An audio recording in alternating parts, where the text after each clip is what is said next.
மாற்றம் அது மட்டும்தான் மாறாதது. சில சமயம் மாற்றமும் மாறுகிறது ஏமாற்றமாக.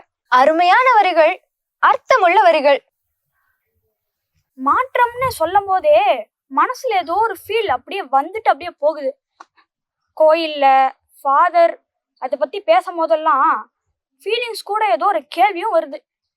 பிஷப் தாத்தா, எனக்கு ஒரு டவுட். தவக்காலம் மனம் மாற்றம் இது ரெண்டுத்துக்கும் ஏதாச்சும் தொடர்பு இருக்கா தாத்தா? தவக்காலம் மனமாற்றத்தின் காலம் அப்படின்னு சொல்லுவாங்க. எதனால? தவக்காலத்துல நம்முடைய சிந்தனைகளில் ஒரு மாற்றம், நம்முடைய பேச்சுக்களில் ஒரு மாற்றம், நம்முடைய செயல்களிலும் ஒரு மாற்றம், இது எல்லாம் சேர்த்து தான் மனமாற்றம் அப்படி சொல்றோம். இப்போ ஏன் மனமாற்றம் வேணும்? அதுவும் தவக்காலத்துல ஏன் வேணும்?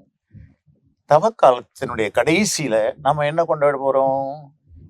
ஈஸ்டர் பண்டிகை கொண்டாட போறோம். அதாவது இயேசுனுடைய இறப்பும் உயிர்ப்பும். சரி, இயேசு எதுக்காக உலகத்துக்கு வந்தாரு? நம்மள மீட்கத்தான். நம்முடைய பாவங்களை மன்னித்து நம்மை மீட்க. இப்ப நம்முடைய பாவங்களை மன்னிக்கணும்னா நாம என்ன செய்யணும்? அவர்கிட்ட வரணும். ஆண்டு கடவுளே தப்பு பண்ணிட்டேன், என்ன மன்னிச்சிரு அப்படின்னு கேட்கணும். அப்போ கடவுள் வந்து சரி சரி நல்ல பிள்ளை நீ வா அப்படின்ற மாதிரி நம்மளை மன்னிச்சு ஏத்துக்குவாரு. அப்போ தவக்காலத்துல நம்ம கடவுள்கிட்ட நெருங்கி போறோம் இல்லையா, அதுதான் மாற்றம். இது வரைக்கும் நான் இஷ்டப்படி இருப்பேன் அப்படின்றத விட்டுட்டு கடவுளே உம்முடைய சித்தப்படி நடக்கிறேன். இது வரைக்கும் நான் சாப்பிட்டு நிம்மதியாபடியே இருப்பேன். ஆண்டவரே நான் தவம் இருந்து உங்ககிட்ட வர்றேன். இப்படி ஒவ்வொரு வகையிலும். அதனால தவக்காலம் மனமாற்றத்தின் காலம், மன்னிப்பின் காலம்.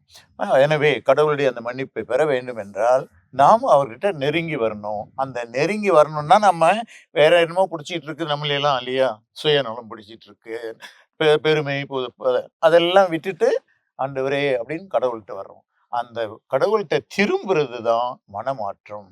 இந்த தவக்காலத்துல நிறைய மனமாற்றத்துக்கான முயற்சியில் ஈடுபடணும். செய்வீங்களா? செய்வோம் தாத்தா. God bless you.